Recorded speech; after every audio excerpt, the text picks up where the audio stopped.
อนนี้กำลังเศร้าเล่าประเพณีของเพิ่นบาสีสู่ขวัญอยู่ที่วัดสู่ให้พระแล้วก็มาสู่ให้โยมครับผม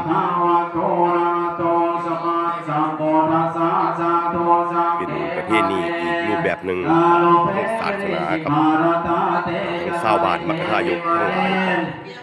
ทำพิธีบาสีสู่ขวัญวันสงกรานต์ปีท้ายสงกรานต์ครับผมโอมาจายตุเทวาสารธามิสาเมยกาปะทะภะคา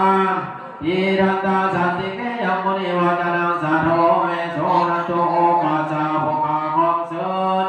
เอปะดุดาอินพกโยมราชเจ้าทั้งหลายซึ่งสติโสสวัสดิ์สัตว์กับผู้มาเทวดาเจ้าทั้งหลายเรื่องเสด็จอยู่ในภูมิครับผมวัดแห่งนี้ก็ผมก็เคยมาทำบุญหลายครั้งแล้วพี่น้องแต่ว่าตอนช่วงนั้นก็ยังทำบ่ทันเสร็จครับผมก็เป็นเจดีย์พระองค์ใหญ่ก็เพิ่นก็เพิ่งจะทำเสร็จตอนช่วงนั้นหาแต่ว่างพื้นฐานที่ผมมาเลยประมาณสักปีกว่าแล้วพี่น้อง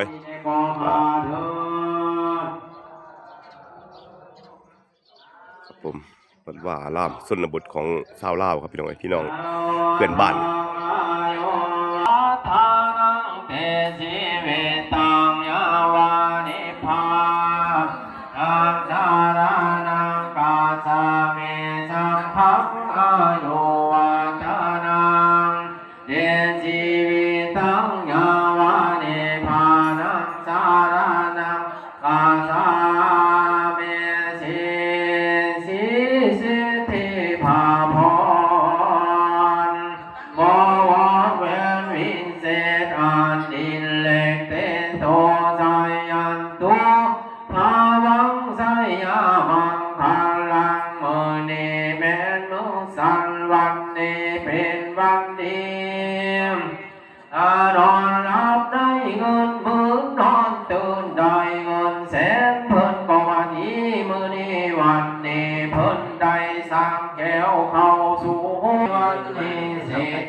เพิ่นก็ว่านี้มื้อนี้วันนี้มันเป็นปัญญานิธิยมนตโสโต